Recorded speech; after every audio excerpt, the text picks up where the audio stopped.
Okay, so good afternoon, everyone. The afternoon session is about to begin. Please be seated. Thank you.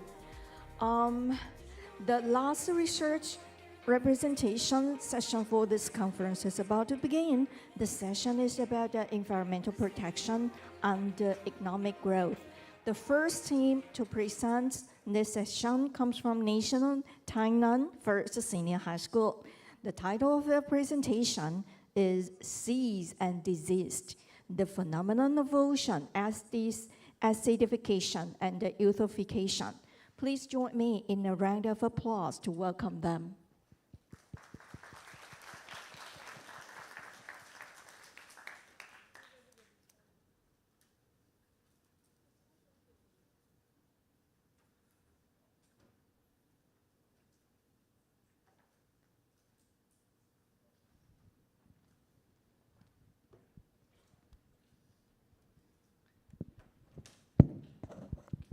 Hey, Jackson, you like seafood, right? Yeah, of course. Lobster, oyster, crab, king crab. Taiwan got the best seafood. What if I told you ocean acidification is gradually killing those sea creatures and they will become more expensive and rare to get? Ocean as what? What even is that? Does that even matter? Taiwan is surrounded by ocean on all sides. Our culture, livelihood is closely intertwined with the ocean. However, some of us only possess the seafood culture. Instead, what about the real ocean culture? Today, we're diving into two severe environmental issues that is quietly transforming our oceans: ocean acidification and eutrophication. These are our team members. Hi, I'm Jackson. Hi, I'm Albert. Hi, I'm Ocean. Hi, I'm Anakin. First, let's take a look at what is ocean acidification. It refers to the decrease in the pH value of the seawater over an extended period of time, and it can actually be divided into two types: natural variability and anthropogenic changes. Ocean acidity can naturally fluctuate significantly on short time scales. These fluctuations can be much larger than the changes caused by human activities. Despite the short-term fluctuations, the ocean acidification is gradually changing the baseline acidity of the seawater. This means that while short-term changes may seem significant, the long-term increase in acidity is very significant too. And the main cause of the ocean acidification is the large quantities of carbon dioxide produced by the vehicles, industrial processes, and agricultural activities. About 30% of the carbon dioxide released into the atmosphere will absorb by the ocean. And once the carbon dioxide dissolves into the water, it will combine with the water molecules to form the carbonic acid, which leads to the decrease in the pH value and the subsequent acidification. Okay, let's welcome the next contributor.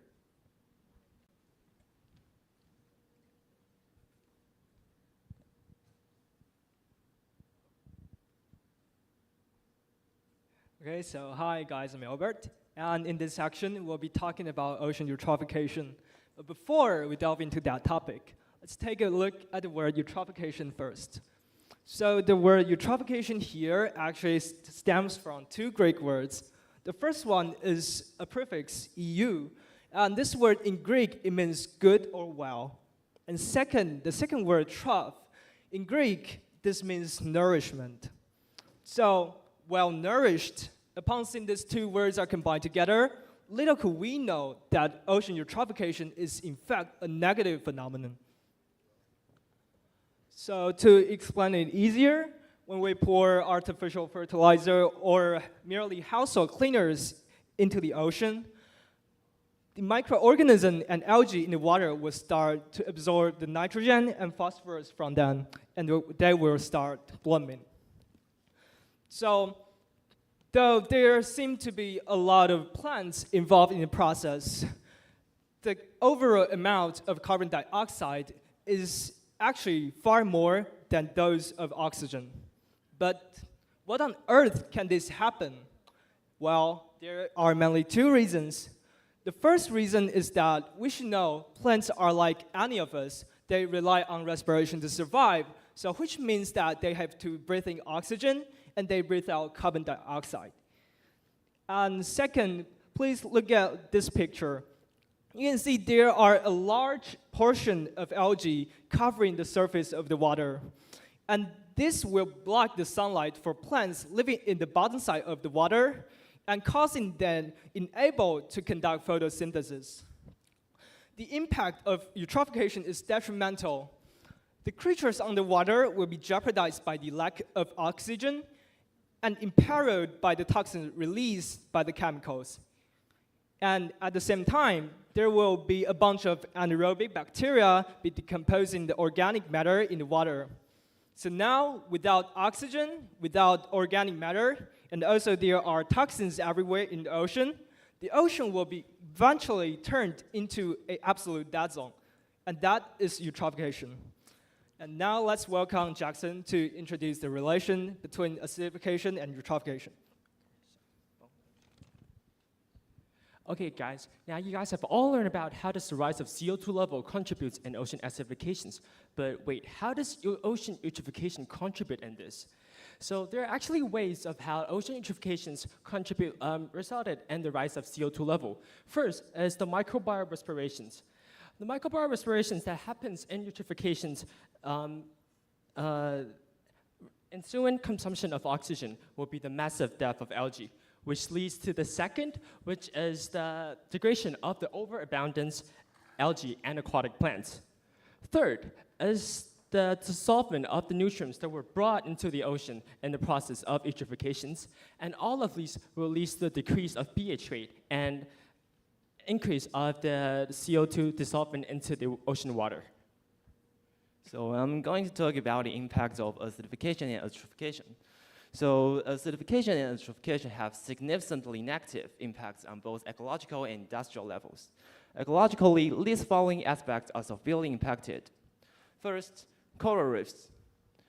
Acidification increases hydrogen ion concentration in the ocean, lowering pH level, which dissolves calcium carbonate, essential for corals' growth and repair. And eutrophication leads to excessive algae growth around corals. As these algae grow and die, they consume oxygen, creating hypoxic conditions for corals. And these two factors, combined with global ocean warming, reduce the corals' resistance to harsh environments, severely impacting their survival.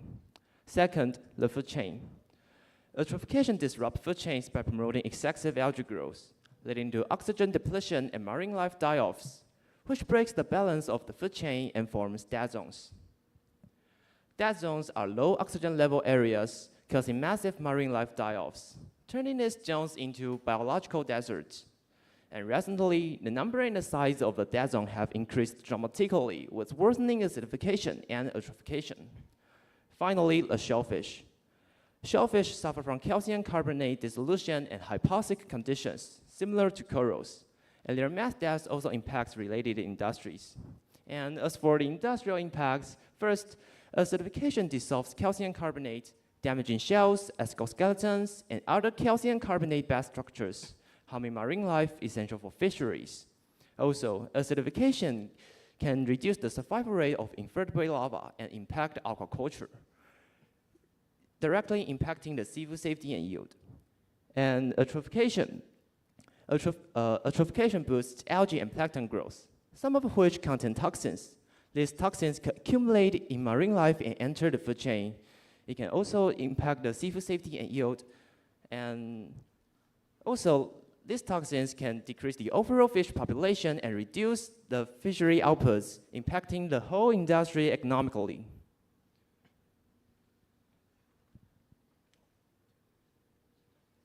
Now, this experiment demonstrates how the ocean acidification affects the growth of the shellfish bodies. As you can see from the A part, the sizes of the shellfish decreases significantly after the CO2 levels in the ocean increase. Now, this B part of the graph is the side cut of the oyster shell.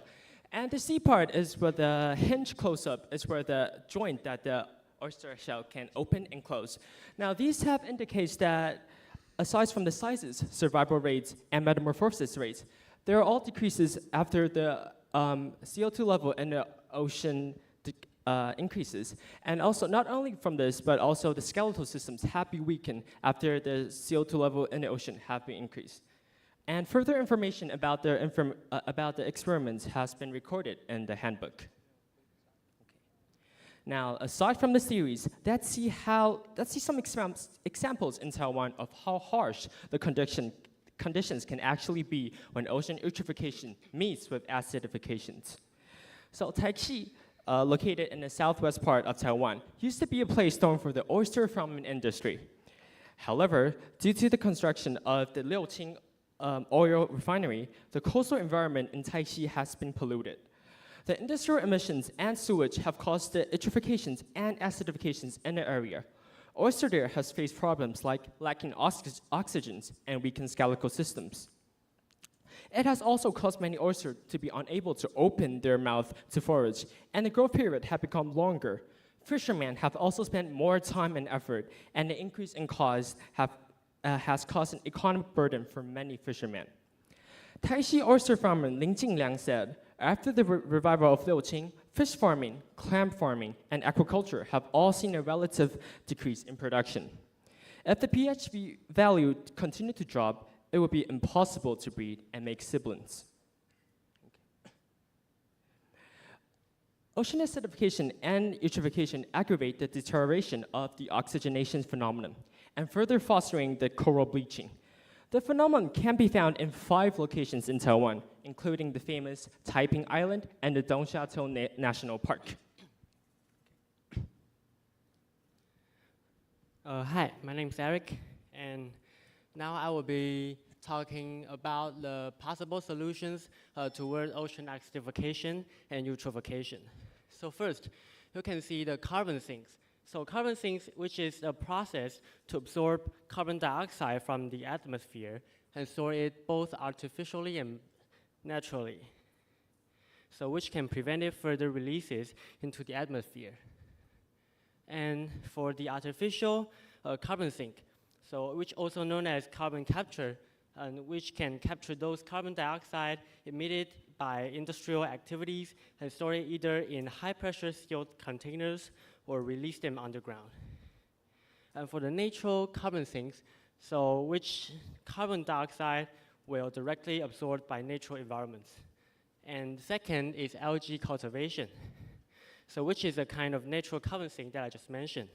So the photosynthesis that seaweed perform can absorb carbon effectively. For example, kelp can capture about 35% of the global annual average carbon sequestration in the ocean. And the third is the phosphorus removal, so which can use several chemicals to absorb the carbon dioxide that dissolves in the water. So now, allow me to do the conclusion. So our research mainly focused on the intertwined issues of ocean acidification and eutrophication. So throughout our research, we have come to understand that human activities are the primary drivers of these environmental disasters, which leads to the profound impacts on Taiwan's adjacent oceans. So hope that after our presentation today, you can have a deeper understanding about these issues, and hope that people can proactively face these little-known problems.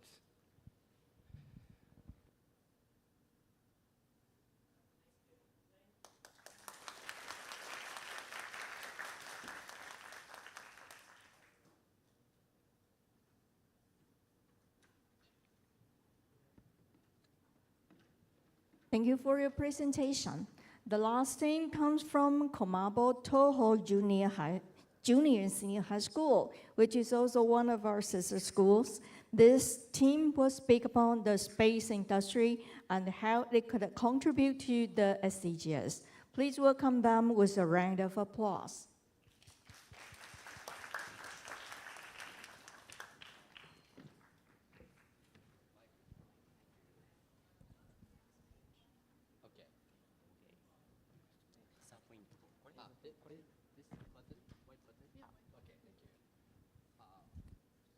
Hello, everyone. We are Komaba Toho from Japan.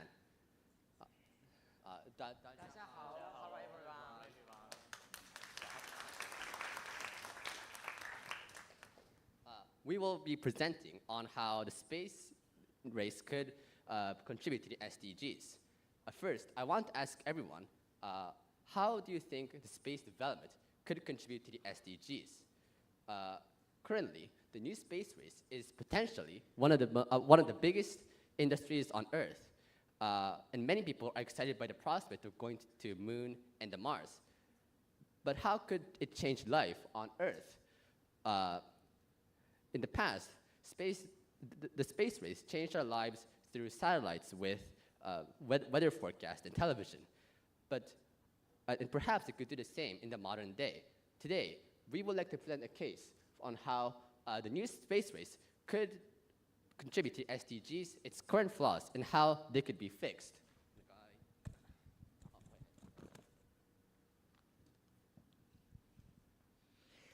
I'm Raku. I'm 10th grade. In this part, we will be presenting on the status of space development. First, I will introduce the evolution of JAXA, Japan's National Space Institution, and its connection to space mining. JAXA is near.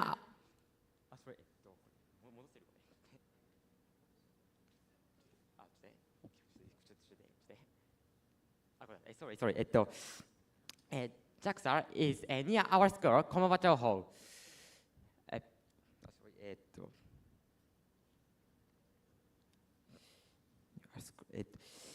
A JAXA employee who graduated from Komaba Toho has come to Komaba Toho for our lecture. The Hayabusa is a satellite JAXA developed to recover matters from a near-Earth asteroid Itokawa. In 2019, it successfully returned a recovery capsule back to Earth. Through this project, they demonstrated the technology to bring surface material from an asteroid back to Earth.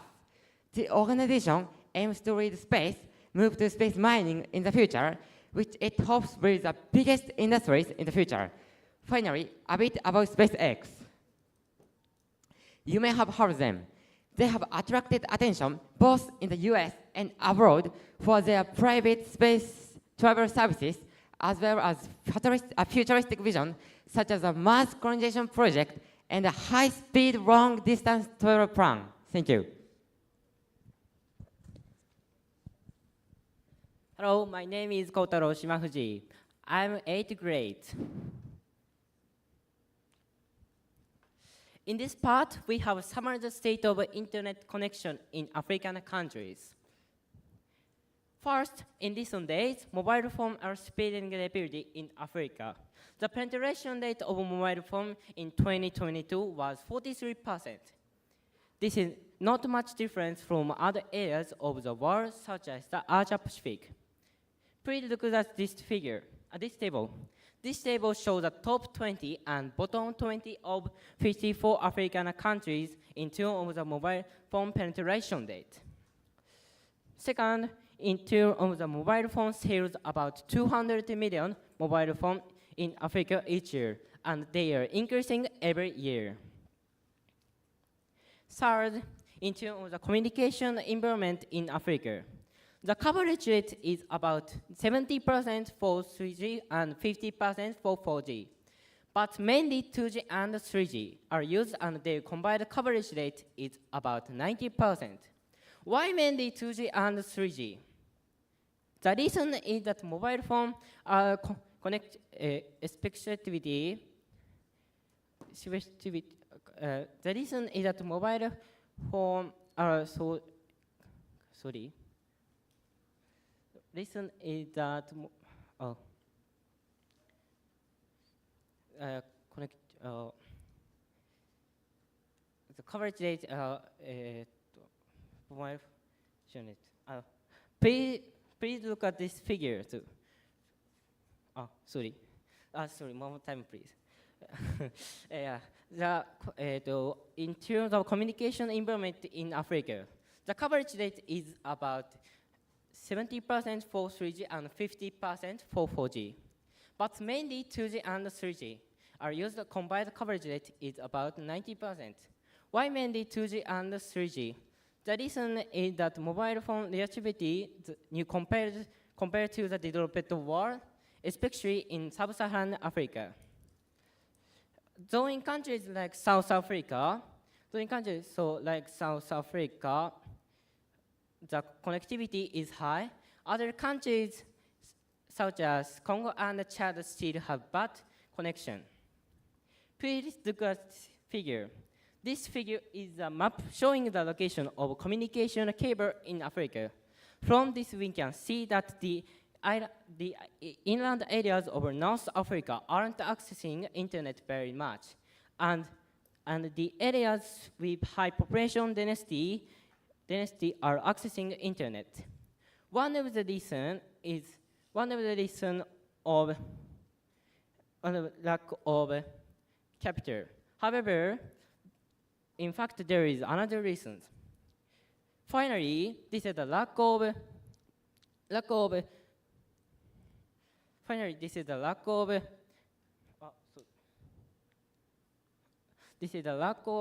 capital. Even if people have a mobile phone and can pay mobile data charge, there may not be a station nearby that people can access. In recent years, mobile phone people can connect to the internet by other means, such as satellites and drones, which we'll talk about later. However, there are still many people who are not connected.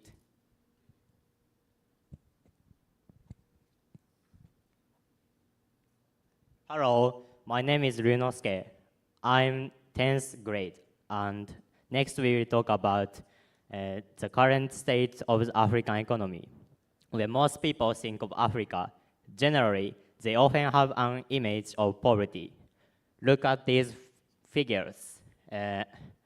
While some countries in Africa have relatively stable governments and economies, such as Botswana and Ghana, along with countries with some of the highest growth rates in Africa, such as Ethiopia, there are still higher rates of poverty in Africa compared to other regions. Africa's total GDP is $2.6 trillion, or 3% of the world GDP, but still less than the GDP of France, the world's 8th largest economy. Look at this figure 3 and picture. Africa has abundant natural resources that support African economies. For example, Africa is home to important minerals called rare earths, which should be key to the world transition to a net zero carbon future. Unfortunately, these resources have been examples of the so-called resource curse, where countries with these resources do not directly benefit from them, and they often cause more problems such as corruption and conflict.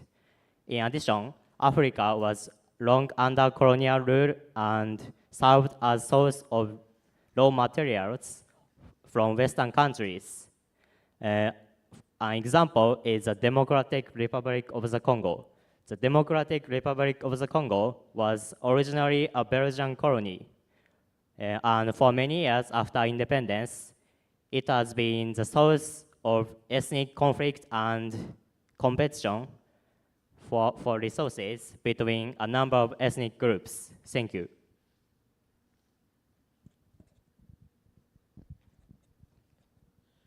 Hello, I'm Koki Waseda, and I'm in 9th grade. In the past part, we talked about African countries, their economies and internet connection, but how does this all connect to space? The answer lies in a company known as Starlink. You may have heard of it before. Starlink is a satellite communication service developed by SpaceX. First, let us describe the basic structure of Starlink.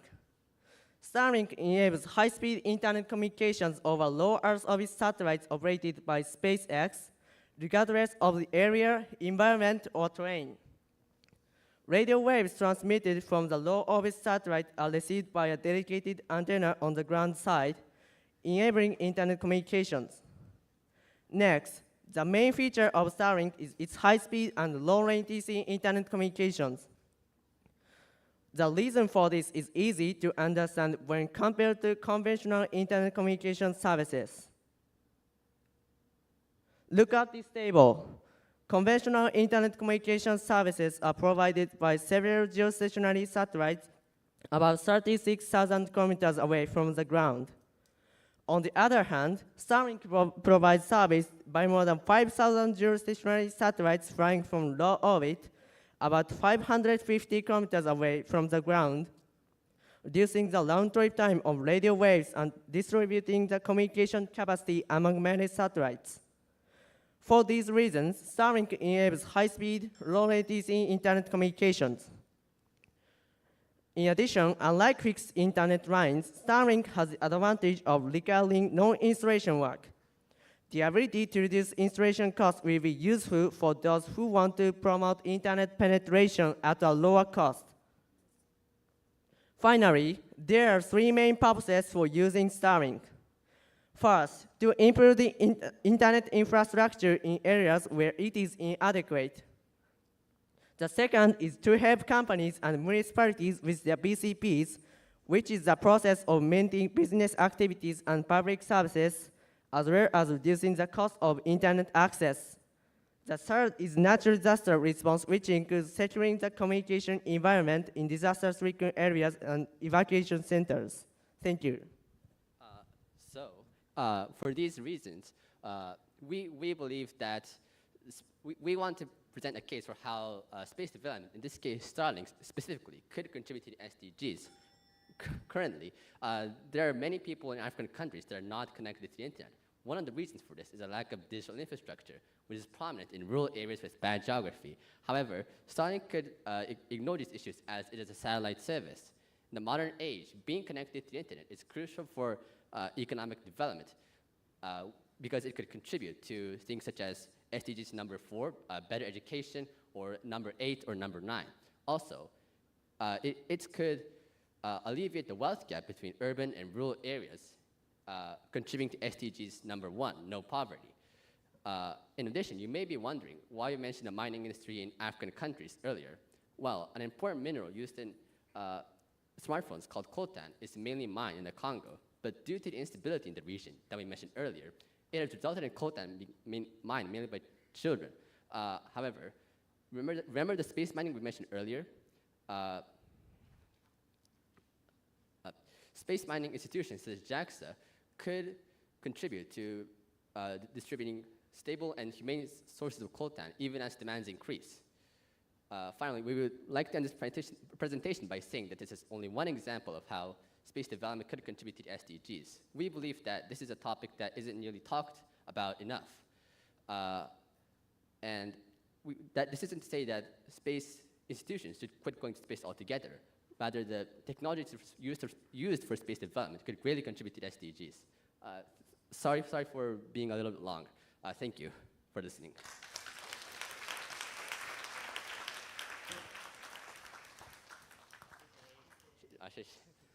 Sorry for being a little long.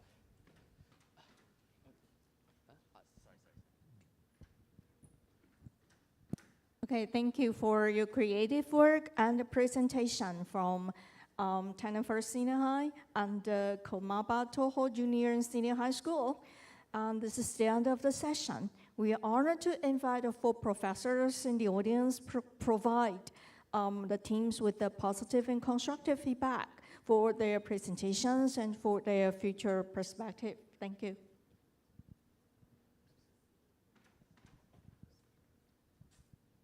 Okay, thank you for these two groups presentation, and particularly we also welcome the Komaba Toho Junior and the Senior High School students from Japan. And now we are going to invite the professors to give the comments. The first one, I'm going to invite the Professor Hsin to give us the comments. Let's give applause to welcome the Professor Hsin.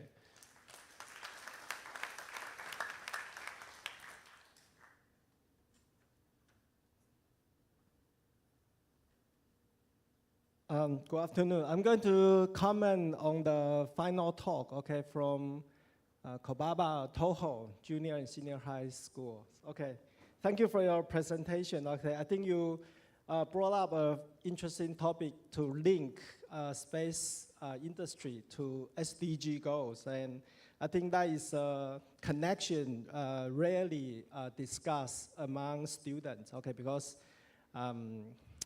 we are less familiar with the progress or the advancements of space industry. And I think you start with a global view, okay, a broader view on JAXA, on SpaceX and their missions to space exploration. However, you think the effort should more effort should be, put on Earth in terms of eradicate inequality or poverty in Africa, especially the space mining, okay, might be able to replace the mining in the African continent. Or you might think the space link, okay, can sort of advance the internet connection or improve the distribution of information, the access of internet in Africa. I think they are all very good points, okay, in terms of eradicate poverty or the quality of education, okay, and they all tied up with the SDG goals, okay. So I think you do have a broader view of space, okay, and I think this is an interesting topic because probably in 20 or 30 years time, okay, when you graduate from the high school or from the university, okay, when you go on excursion for your graduation, you might be able to, fly private spaceship, okay, around the moon for one trip, and that's your graduation trip, okay. So in 20 or 30 years time, that would be a common thing, okay. And we do need to think about the space travels and the impact of it on Earth, and also whether we can synergize the resources to help the life quality on Earth. Okay, so I think you do make a strong point in terms of bringing up this special topic. Okay, and I do find your topic quite special because I would expect teams focusing more on environment, more on technologies, but the space exploration or industry is also a relevant topic that we can think about. Okay, so thank you for your presentation. Thank you. Thank you, the professor's comments to the Komaba, Toho Junior and the Senior High School. Okay, and the next I'm going to invite the Professor Wang to give the comments. Let's give applause to welcome Professor Wang. Thank you. I think I only have 3 minutes. And for the comment for the group 1 for this section, I think also similar with the morning section, so where's the group 1? Okay, here. And you also try to touch the very broad topic. And also because you have the pretty limited time, only 12 minutes to present everything, also with so many speakers. And I think from the paper writing, it's pretty nice. You really try to discuss a lot. But probably the time limitations, I think I would love to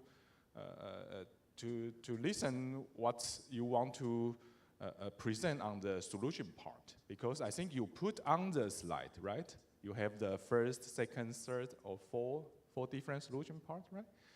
And that would be important because probably for the oral audience, the ocean acidification and ocean eutrophication, actually it's a long-term,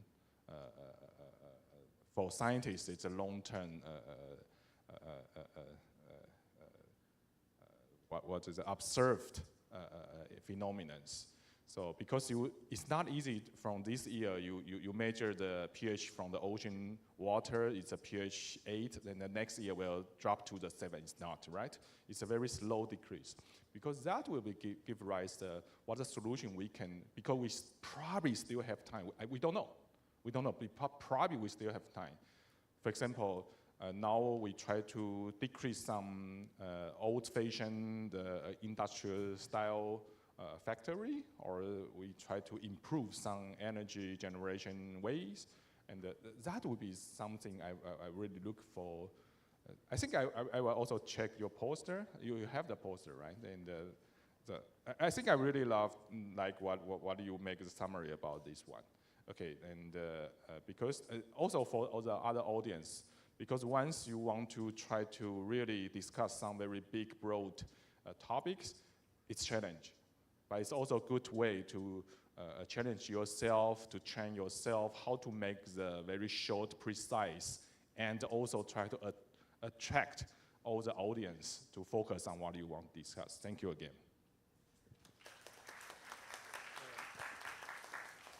Thank you, Professor Wang. Okay, so I also would like to give all the groups just a very detailed reminder that, okay, for these two groups, their stage performance are very good because they follow the two rules I was saying before. The first one, we have to keep the eye contact with the audience. The second one is trying not to see the cell phone. Keep seeing the cell phone. Then you can walk. You also can walk around on the stage. The third point, I would like to give a reminder because so far no group is using the third things I am going to talk. Because when everyone is the speaker, you have to hold the laser point remote controller. You have to adjust the remote controller to skip the next page by yourself. You can ask your members to do it for you. Okay. Another point, so far no one is using it. When you're speaking the slides, you have to use your laser point advantage. When you're talking about it, you have to use this laser point. For example, if you want to talking about this point, and this point is very important, you have to use this laser point to point out you are talking here. Then what's the advantage? That laser point, okay, just enable the audience to pay attention on the point that you are talking about here. So you have to try to use the laser point for your feature presentation. Okay. The second thing for this slide is for the first group from the National Tainan First Senior High School. I mean, the slides is very perfectly the example because when I see your presentation for some groups, the slides, they just put only the text. Okay. Actually, only a lot of text, only a lot of words is not good for the slides. You have to use like this good example. You have some text, and you also have some photos. Okay, so that's very good example. So when you saying that, when you are talking about photos, you still have to use the laser point to enable the audience know what you are talking about. So try to in the near futures, just try to use the laser pointer, the remote controller very well. That will be a more professional presentation. Thank you.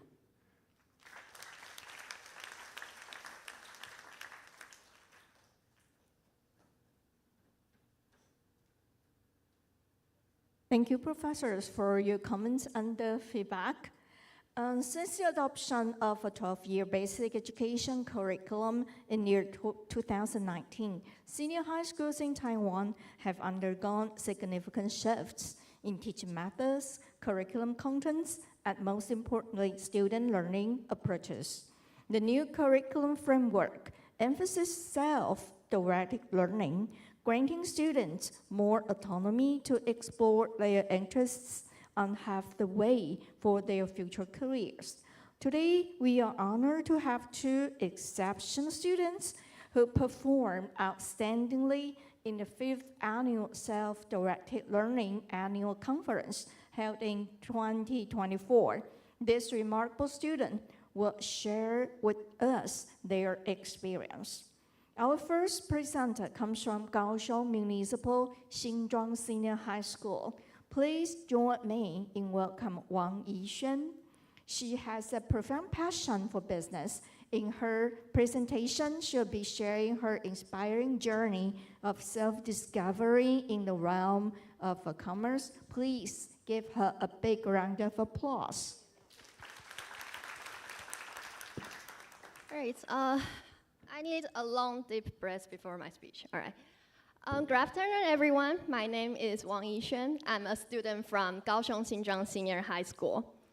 Last year, I did something special, and I would say it's a little bit crazy, which is I launched the student group and the first nationwide business competition.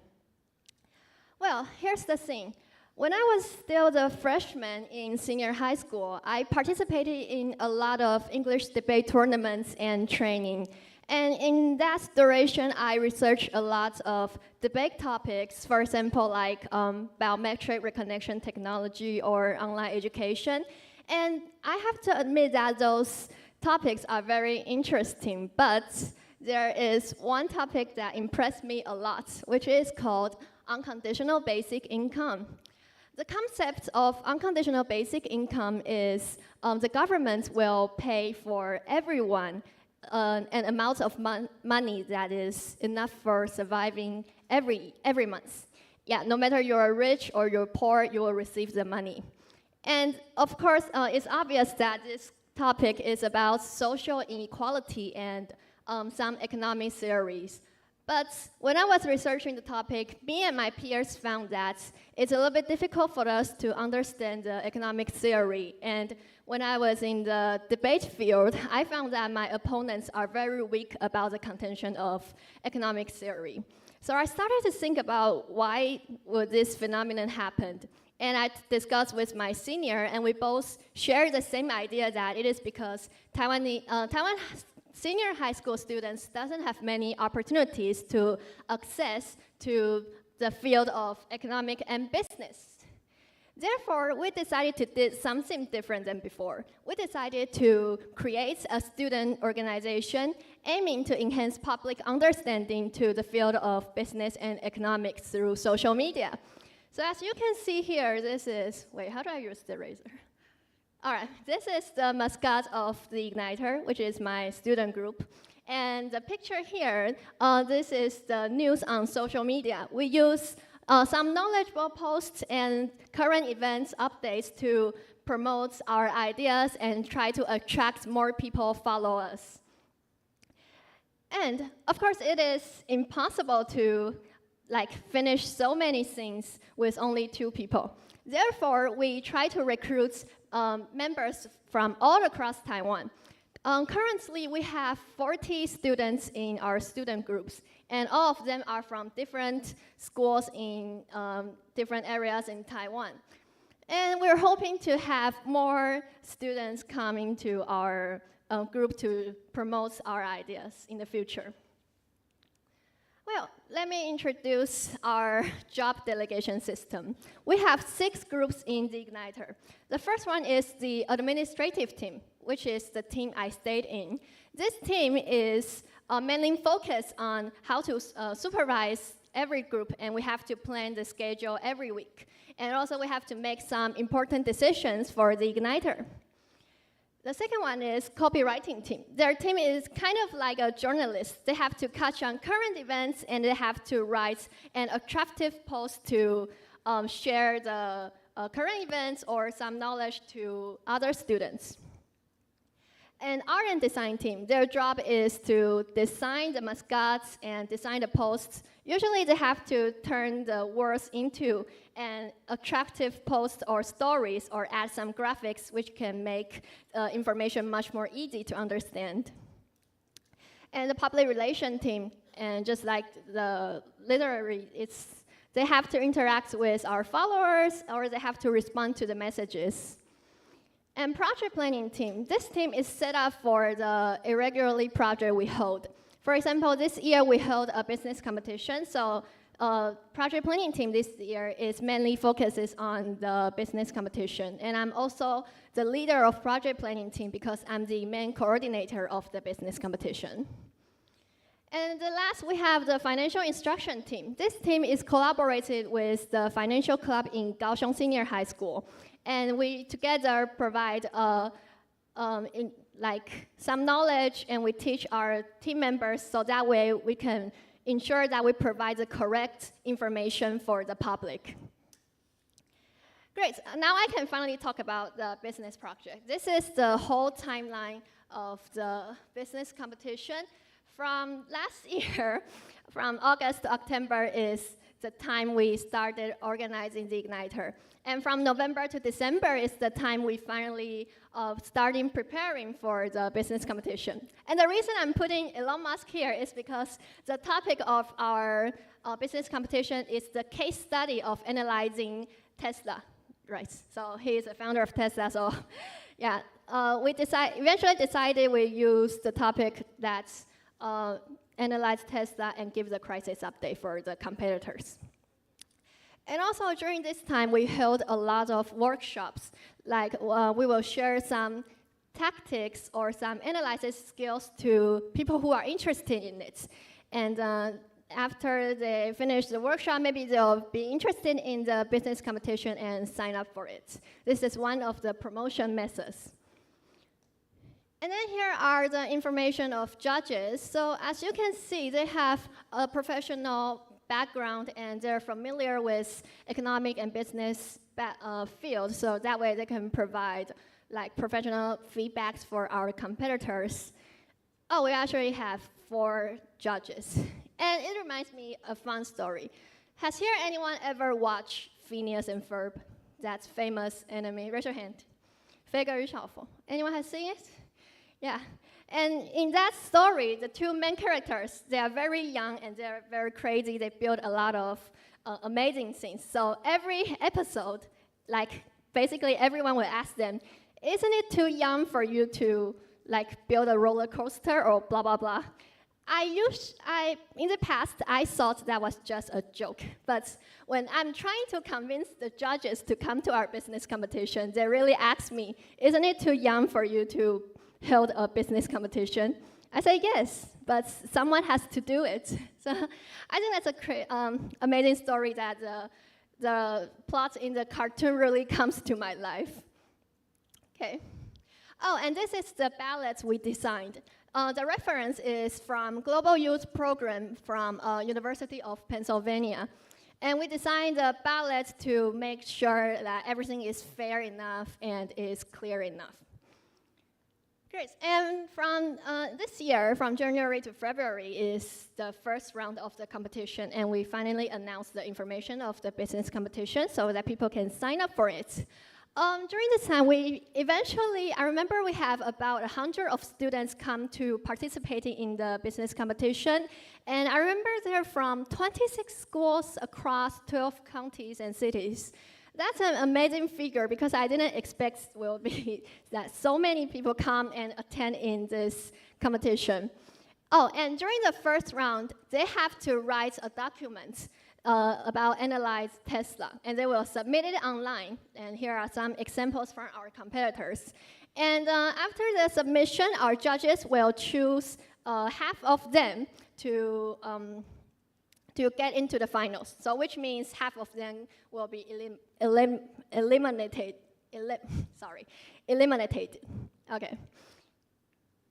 All right, and finally, our finals are physical. We held the final in the business building in Kaohsiung. And I remember we have about 15 people come to our final competition.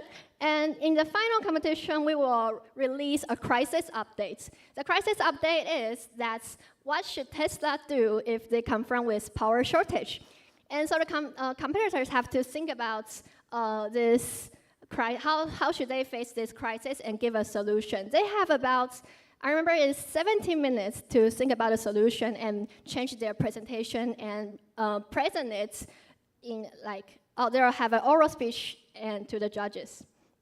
So this is about, I think this is a cross-curricular learning. It's about different topics and they have to think about like sustainability or some practical measures. Great, so you can see here on the top of the picture, this is the competitors they are presenting. And after their presentation time, judges will give them professional feedbacks and tell them where it could be fixed and tell them about every details on the ballot. Great. And this is a closed ceremony. We will choose top 3 winners, and they will receive a cash prize and award certificates. And the picture here is our big group picture. We have our team members and all of the competitors and judges. And this is the quotes from our competitors. I really feel like I'm very appreciate that they come and support us because some of them are from Taipei or Taichung, and they wake up very early just to come and participate in our final competition. I feel very appreciated, and I'm glad to see that there are so many people is willing to attend in the business field. Okay, and here are some final results. We have the privilege to be reported on news and on some different medias. I think this is a good way to promote our ideas more. And I also have the privilege to be interviewed. And if you're interested in it, you can Google the Igniter and you will see our more details about how we founded the Igniter and the whole business competition. And in this year, I am very lucky to go to the Self-Directed Learning Annual Conference. And there, I met a lot of outstanding peers with them. And the topics there are various, and it's very interesting. For example, I saw someone researching about the insects. That's quite amazing because I didn't know so much information before. The school didn't teach us, and that's just totally amazing. And here are some quotes from the professors. Well, I want to say something I feel a little bit annoying is, actually they say more than you can see on the presentation, but I don't have that much space. But my problem solved yesterday. Because yesterday I saw here we have 4 excellent professors. So why don't I just walk down and randomly pick one of them to give a feedback, like a physical quote for me. So it's there. Could I have a chance to ask you? All right.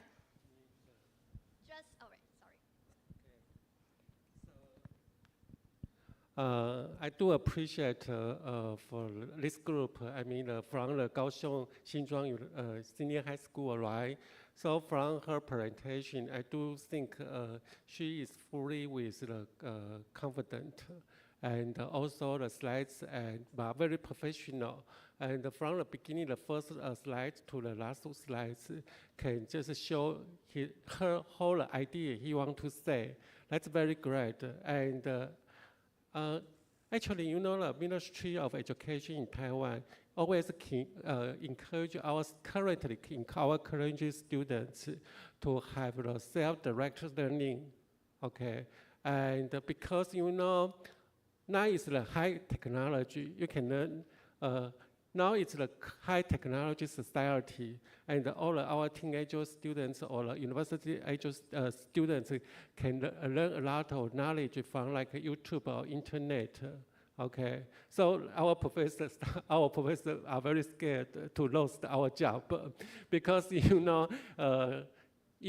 you can have the powerful motivation to have the learning by yourself, so that will be very great.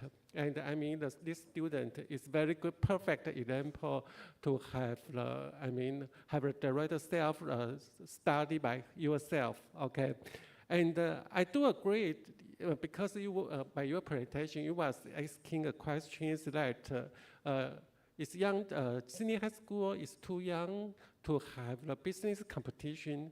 For me, I don't think it's too young. I think if you have you can attend the business competition, as early as possible. Actually, that's good for your career. That will be very perfect good for your career plan because For currently in Taiwan, for the financial industry or companies, if they are recruiting some new members for participate in their company, currently their interview is not only just like a simple interview, randomly to ask you questions like before. Okay, now for the financial industry, their job new recruiting interview, they just like today interview. And 2 days before, they are going to give you the topic, like how do you think exchange rate currently, or how do you think anything's happening now? And when you come to the presentation, they just ask you to give the presentation. And so, I mean, for the business competitions, can training for your presentation skills and can know how do you know the professional knowledge for the business. So my question is, my answer is that you can attend, all of you can attend any kind of competitions as early as possible. That will be very good training for you. Okay. All right. Can everyone give an applause, please? Thanks. Thanks to the professor for making this speech much more interesting. Right, let's move on to the next part. Actually, this is the thing happened last week. I have the opportunity to go to the National Education Radio to record my experience and share some of my ideas in the educational radio. That's a very amazing experience. The only thing is terrible is the weather in Taipei. Okay. And this is the statistics on our social media. I think maybe it's not many, but it is still glad to see that we can really affect something in this society. Oh, and I think I don't have much time. I'll just talk quickly. I would like to introduce the new project we're doing right now, which is we're going to hold a bilingual education economics scenario workshop on August 11th. And you can scan the QR. I shouldn't stand here. You can scan the QR code there. This is the activity we collaborated with the Educational Bureau in Kaohsiung Government City. So if you're interested in it, you can come and join us next month. Okay. And in the end, I want to talk about my personal reflection. This is about the connection that the Igniter can connect with, but that's not the point I want to say. The point I want to say is that the curriculum nowadays is quite controversial.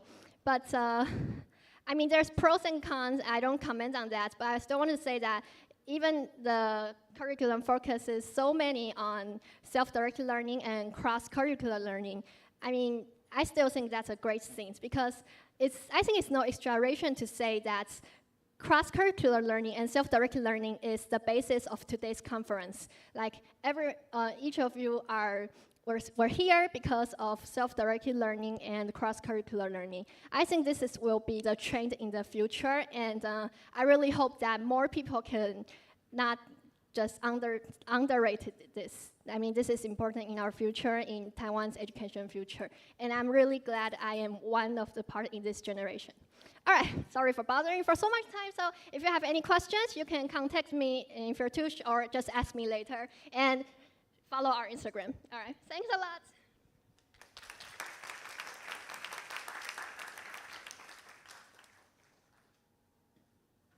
Thank you, Ms. Wang. I believe your presentation sparks enthusiasm and curiosity in all of us today. So our second presenter, Mr. Lin Changyu, is from National Miaoli Senior High School. He has been fascinated with the architecture. In fact, just before he arrived here, he was attending the architecture camp hosted by Department of Architecture at National Chang University. Please join me in welcome Mr. Lin for his journey. Okay, all right. First of all, sorry for this informal costume because I just came here just a few minutes ago because I went to the architectural workshop at Chang University. And today I'm going to talk about also is architecture. So let's do it. My name is Lin Changyu. I'm from Miaoli Senior High School, and today I would like to introduce you to my self-learning project. Being an internship at the architectural firm. So to kick it off, I would like to show you a template of today's subject, which include introduction, motivation, process, achievement, and reflection. So last August, I went to school in the morning, and then in the afternoon, I took an hour train ride to Tainan, where I had to row another 20 minutes for every day. So on average, I spent around 3 hours on commuting each day. And I can remember coming one day with heavy rainfall, drenching it in water from head to toe, when one of my colleagues said, "Hey bro, don't bother coming in this weather." If I were to describe an internship in a sentence, that would be this one. Because no matter the weather, I always made it to the firm. Okay, let's talk about the reason why I'm wanting to do this project. I've been in the art program since elementary school. From this exposure, I realized that I really like the aesthetic sense and lines. And I also deeply enjoy drawing street level views as well. With this interest, I've also participated in several competitions such as Power Tech, Brain Go, and the Living Technology Contest. The combination of all these experience has boosted the interest of my interest of architecture. Then I was accepted into the experimental mathematics and science program, and I started to have self-learning project. So I've separated them into 3 parts. First, in-class self-directed learning, extracurricular self-directed learning, and science project. As for the in-class self-directed learning, I mainly explore graphic software. For example, SketchUp is the main one I'm self-teaching currently. And I also practice my drawing skill. The picture on the right-hand side is of the is a picture of is a piece of my work, and the architecture beside is a picture that I choose to mimic. Same goes for this. All right. Last but not least, I also built the portfolio in the class. This one is for the educational exhibition in Kaohsiung, and this one is, those are my science project. And here's the painting portfolio. So I learned how 3D printing worked during the science project. One of these was about building and designing 3D mazes. Here is the process sheet. So first,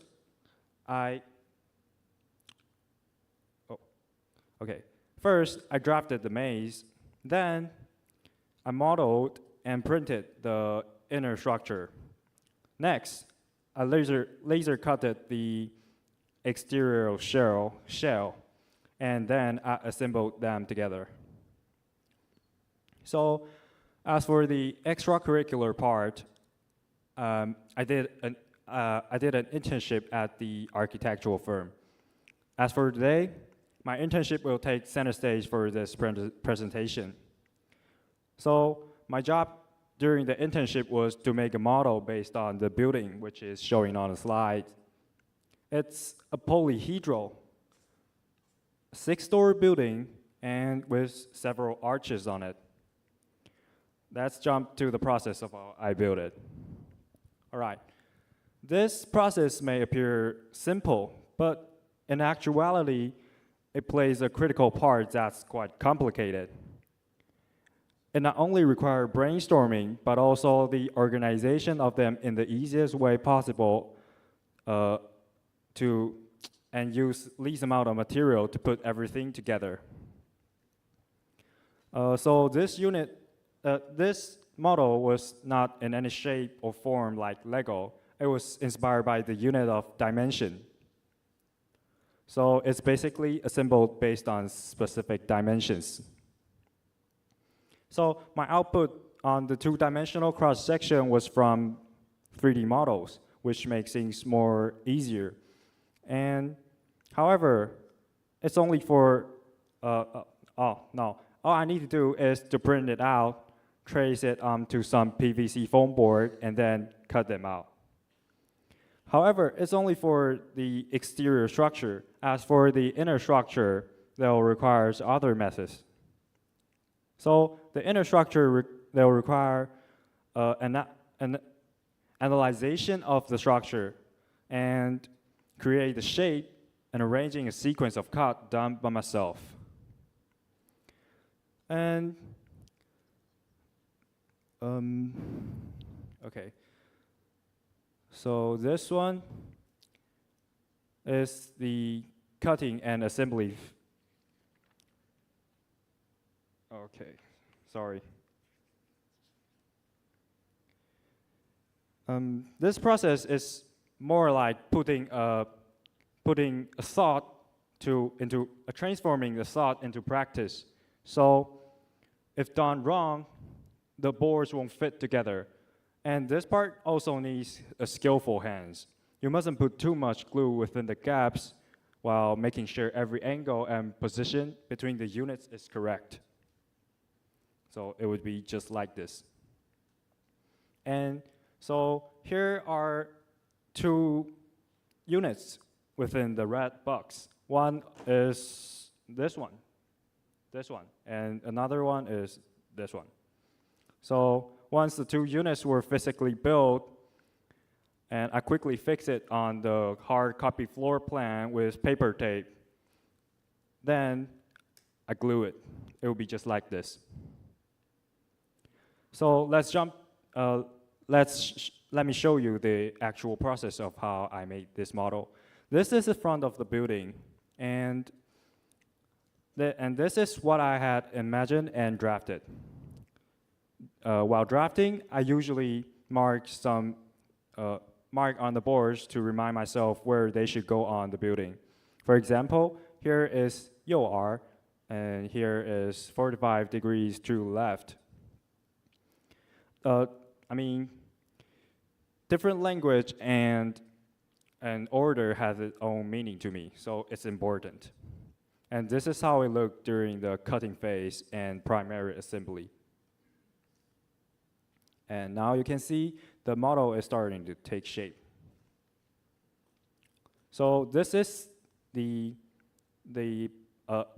different perspectives in SketchUp. So, and this one is the same angle of the architecture that I made. Okay. So during the entire process, the most difficult part is the arches on the building. It bothered me for a long time. And I failed several times at it. In the beginning, I used a heat gun to shape the PVC board. And due to my lack of control over the temperature, the material shrink and grew up. Then I replaced the PVC board to a lighter and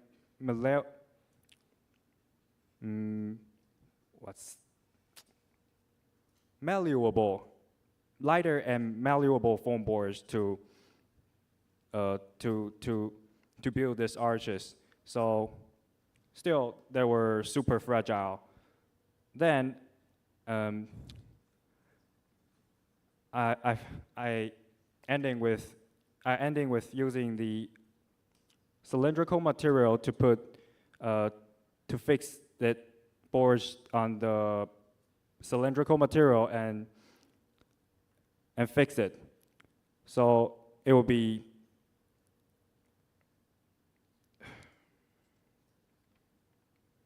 so the model wouldn't crack so easily as both sides receiving force, because I fixed it with the rubber bands. Okay, this form of manual assembly often contains errors, especially for beginners. Once the most of the unit were set in place, I figured that the roof wouldn't fit. So this bothered me for a long time. I eventually asked the architect mentoring me for some advice. He then demonstrated to me how it was done, and it was at that moment I realized how to deal with it. And after practice, I finally create a perfect methods for the model. So this is the end product of the building. Every time I look at it, I couldn't help but feel proud. And I never thought I would finish. And the background picture you're looking at is of the architect who talking to the client with my model on his hand. And handmade model not only gave clients a better understanding of their own house, but also feel more heartwarming and emotional. It has the function of decreasing the emotional distance. So, reflection. To end this, I would like to summarize my thought and what I gained during the internship at the architectural firm. The architect mentored under always told me, you should always have an attitude of being an architect despite not being one yet. And he also told me I should always observe the elements in my life thoroughly to enhance my imagination. Architecture is alive. Every building has its own sense of vitality. The mission of all architects is to breathe life into what they create. This way, when people enter or see a building, they will appreciate the aesthetic that the building wants to convey. So here is where I end my presentation. Thanks for your time and effort, and please feel free to ask any question that you might be interested in. Thank you. Thank you for your presentation, Mr. Lin. Please remain on the stage with us for a little bit while. Meanwhile, please welcome Ms. Wang I-Hsuan. Would you please go on stage again? We have a small token of appreciation for both of you. On behalf of organizing committee, our Director Chang, will present the certificate to acknowledge your inspiring presentation. So, Director Chang, the floor is yours.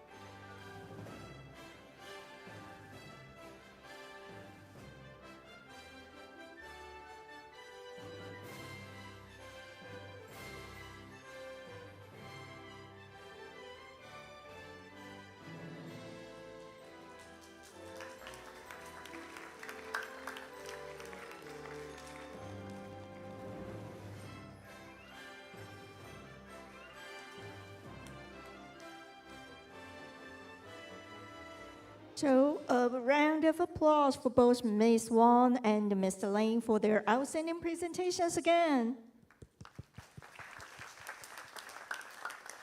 Director Chang, Ms. Wang, and Mr. Lin, please return to your seats. Thank you. So congratulations, everyone. We have already come to the conclusion of a presentation session. You have done a fantastic job. Thank you for all your hard work. So now I got several little remindings here. Number one, we will have a tea break shortly. Refreshments and the beverage are available outside the venue. As a reminder, please enjoy food and drinks outside only. Okay, number two, remember the stickers you received yesterday upon your arrival in envelopes? Please use the stickers to vote for your favorite posters on display. Voting closes at 2:40 sharp. So the team winning the most votes will be announced at the closing ceremony, so get your votes in. Okay, the last one, after the tea break, we will have a breakout session. If you are unsure your assigned group, the list that is conveniently posted on the bulletin board outside the venue. Following the breakout session, please make your way back to the main venue at the council hall. The closing ceremony will begin at 5 p.m. So please enjoy the refreshment and be back here at 2:40. Thank you. So enjoy your refreshments now.